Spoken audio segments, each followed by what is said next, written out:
They say the swamp breathes. On cold nights it exhales a white fog over cattails and black water, and on summer nights it seems to pull the stars down until sky and bog trade places.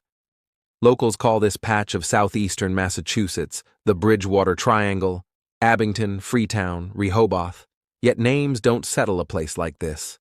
They only give you something to hold while the ground softens under your boots and lights move where no road should be. Drive in at dusk, and the map looks ordinary.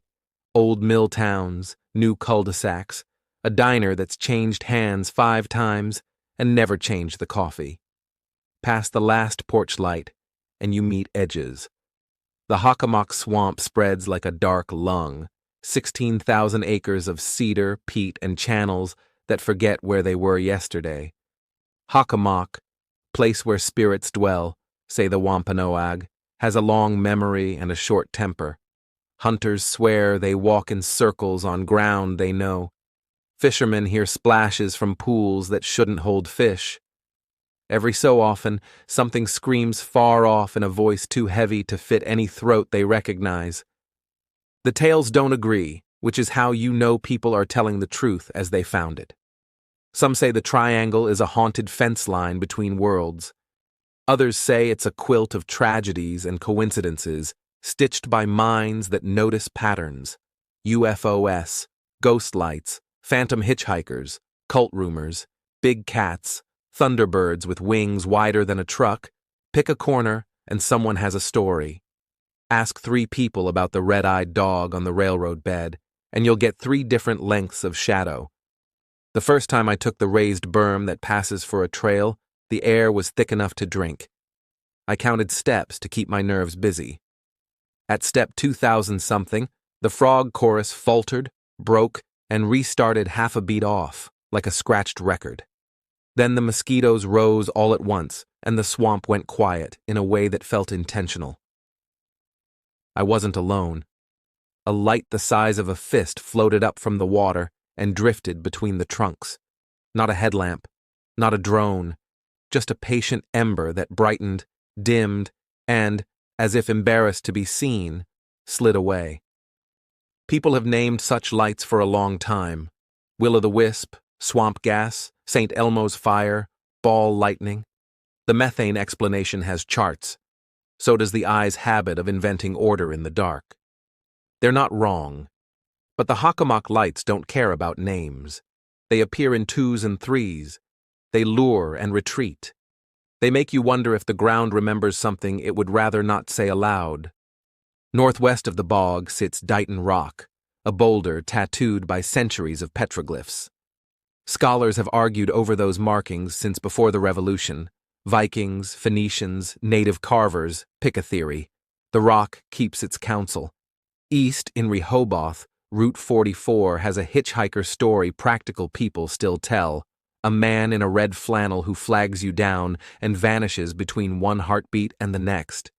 There's an old cemetery there too, stones leaning as if they're listening. It would all stay campfire talk if the triangle didn't also collect real sorrow. In the Freetown Fall River State Forest, police chased rumors of midnight animal killings and ritual sites. In West Bridgewater and Taunton, headlines about odd lights in the 1970s drew crowds of sky watchers with lawn chairs and thermoses. Families here live with unsolved disappearances and hard-boiled cases that ended, but never in ways that felt neat. The border between legend and police tape is thin. Lauren Coleman drew the triangle on a map in the 1970s, and once you outline a mystery, you give people permission to notice. The Wampanoag noticed long before that. This ground was resource and warning both. Colonists tried to drain it. The swamp replied with fever, lost oxen, and wagons that sank axle-deep on roads that were solid the week before. On dry islands, archaeologists still find points and ash and the faint rings of camps. You can almost see a blue thread of smoke weaving up through cedar. A park ranger met me where asphalt gives to sand. He's the kind who says observations, not stories, but after sunset, his voice learned to hush. He told me about a jogger who heard footsteps pacing her, heavy and two-legged, always just beyond the edge of her headlamp. He told me about two surveyors near a cranberry bog who felt the ground thrum beneath their boots like a drum. No truck, no low-flying plane, just a pulse, as if something below rolled over and went back to sleep. You learn to read the forest. Young pines mean recent cutting. Old cedars mean water near. A ribbon of cold on your wrist means a channel under the sphagnum. And sometimes you read things that don't fit at all, like the night a family in Abington watched a giant bird glide over their street, silent and wrong. Or the morning a fisherman on Lake Nipponicket found a circle of reeds laid flat, as if something had sat there for a very deliberate while. Skeptics say a place like this gathers rumors the way wool gathers burrs. Give people enough time, and the ordinary turns strange. They're not wrong. But take any single thread, one UFO, one ghost light, one vanishing hitchhiker, and the bridge to belief is rickety. It's the accumulation that does the work. The same details recurring decades apart, the way the swamp holds silence like a profession, the way your phone loses a bar for no reason, and the hair on your neck decides it has its own plans. On my last night, I stood on a gravel turnout where the forest meets a floodplain and listened. Far off, a freight train whispered. Nearer, something moved through water with the confidence of a beaver or the arrogance of a dog. Then a pale light winked on between two trunks. I shaded my headlamp, and the light steadied, bright as breath held in. It slid left and revealed a twin beside it. Car lights, you think, because car lights explain most things. But no engine followed. No road sits where those lights moved. They hovered above the black water, considered me with no visible patience, and eased away in a line that belonged to nothing I could name. I followed until the ground tried to steal my ankles, then stopped. The lights kept going, low and thoughtful, and then they were gone. No crescendo, no exit line, just darkness. Frogs resumed their counting. A breeze found the tops of the cedars and said nothing I could understand. Somewhere beyond the tree line, a dog barked once and changed its mind. Back in town, the diner's clock hummed.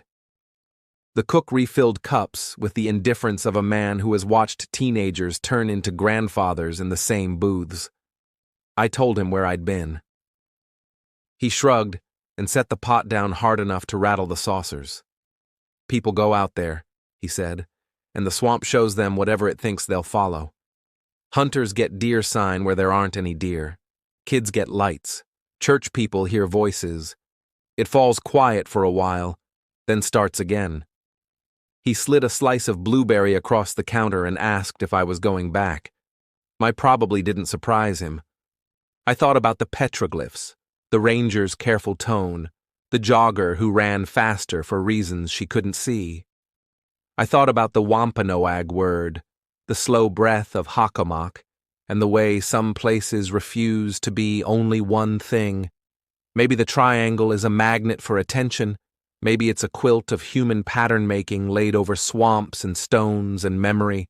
Or maybe there's something out there that doesn't care what we call it, moving through cedar and fog like a fish under ice, seen and unseen, ordinary and other.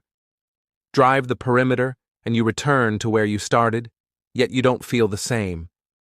The map still looks ordinary. The diner still serves coffee. And somewhere, just inside the trees, a light you can't explain decides whether to meet you halfway. Thank you for listening to The Lantern's Tale. Subscribe for more true stories, if you dare.